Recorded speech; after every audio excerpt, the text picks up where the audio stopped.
Hey there, welcome back to Hill and Garden. If you've ever planted red clover as a fall cover crop, you know how fast it can take off. But before it blooms or gets out of control, it's time to turn it into the soil to get the full benefit for spring planting.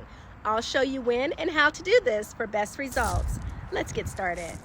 Now, some of you may be surprised that clover is the secret to a thriving garden, and this is because there are no chemicals or fertilizers needed. All you need is the power of clover seeds that you can pick up at your local nursery cheaper than synthetic fertilizers. As I'm getting ready for spring planting, the first thing I'm going to do is give a quick haircut to the clover to help mitigate against those blooms or potential seeds that will come as temperatures heat up.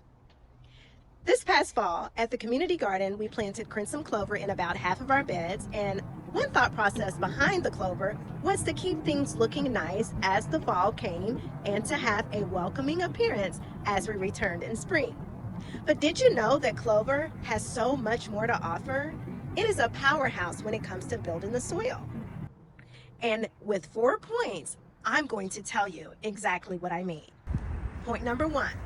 After clover is turned into the soil with either a shovel or a tiller, the roots can now pull nitrogen from the air and store it in the soil. The nitrogen that is slowly released over time becomes your fertilizer. Point number 2. Clover roots provide aeration or air circulation in the soil. By breaking up compacted ground, it gives new pathways for roots to thrive. When the soil is nice and fluffy and breathable, roots can now penetrate deep within the soil. Point number 3. With your organic material from the clover, you now have water retention. And as clover decomposes, plants stay hydrated longer, allowing worms and other organisms in your soil to thrive. Here is soil where clover is turned into the ground, and after watering, it absorbs moisture like a sponge. Over here is a bed that did not receive the clover application, and it did not retain water as well. In fact, the water puddled on the top, having less water penetration. And my last point is clover suppresses weeds, and that means less work for you.